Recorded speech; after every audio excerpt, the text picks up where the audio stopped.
আসসালামু আলাইকুম এভরিওয়ান, সবাই কেমন আছেন? আশা করি আল্লাহর রহমতে ভালো আছেন। আমিও আল্লাহর রহমতে ভালো আছি।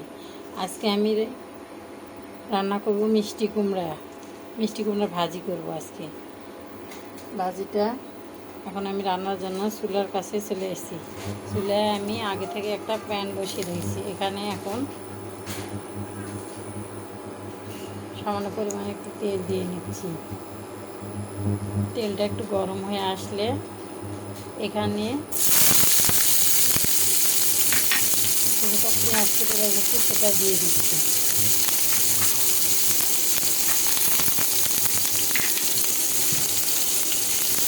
নেড়ে নেড়ে ভালোভাবে ভেজে নেব।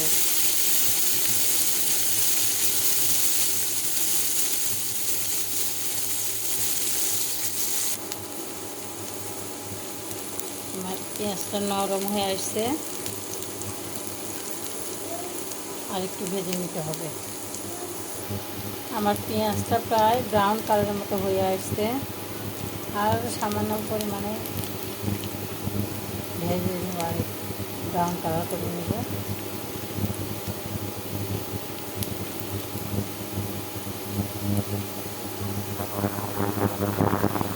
পেঁয়াজটা প্রায় ব্রাউন কালার হয়ে এসেছে।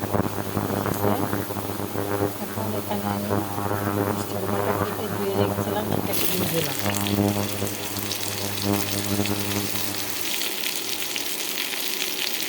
এখানে দিয়ে দিলাম 1 চা চামচ লবণ, 1 চা চামচ হলুদ, 1 চা চামচ মরিচের গুঁড়া,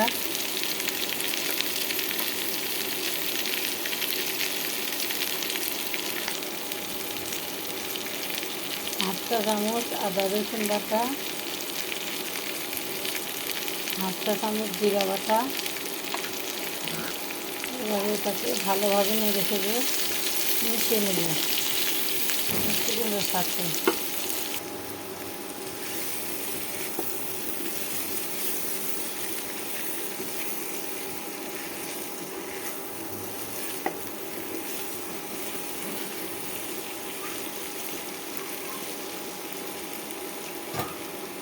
এখন আমার ভালোভাবে মশলাটা মেশানো হয়ে গেছে। এবার এটাকে ঢেকে রাখি। ঢাকনাটাকে তুলে এবার একটু নেড়ে চেড়ে উলট পালট করে নিই। ঢাকনা দেওয়া থাকলেই মিষ্টি কুমড়ার ভিতর থেকে পানি দিয়ে ধরে মিষ্টি কুমড়াটা সিদ্ধ হয়ে যাবে। আবারও ঢেকে দিলাম। 5 মিনিট পর ফিরে আসছি। 5 মিনিট পরে আমি ফিরে আসলাম। পানি বের হয়েছে মিষ্টি কুমড়ার ভিতর থেকে, হাফ সিদ্ধ হয়ে আসছে মিষ্টি কুমড়াটা। এবারে আমি একটু ভালোভাবে নেড়ে চেড়ে আবারও কিছুক্ষণের জন্য ঢেকে দিচ্ছি।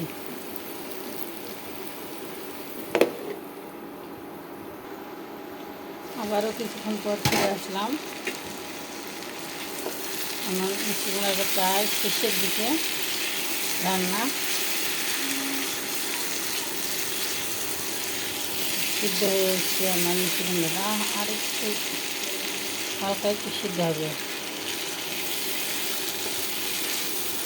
আবার একটু ঢাকনা দিয়ে ঢেকে দিচ্ছি।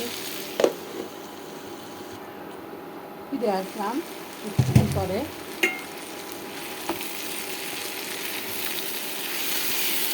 আমার মিষ্টি কুমড়াটা প্রায় সিদ্ধ হয়ে এসছে। তারপর চেক করে দেখি, এই যে সিদ্ধ হয়ে গেছে। ভালোভাবে নেড়ে চেড়ে ভেজে একটু করে নামাই নেব।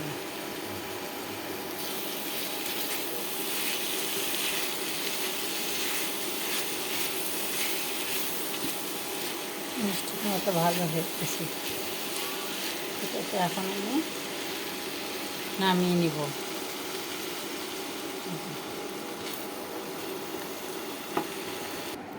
তো কেমন লাগলো আমার মিষ্টি কুমড়ার ভাজি রেসিপিটা আপনাদের? অবশ্যই কমেন্ট করে জানাবেন। সবাই ভালো থাকবেন আর আমাদের জন্য দোয়া করবেন। আমি আপনাদের জন্য দোয়া করব। আসসালামু আলাইকুম, আল্লাহ হাফিজ।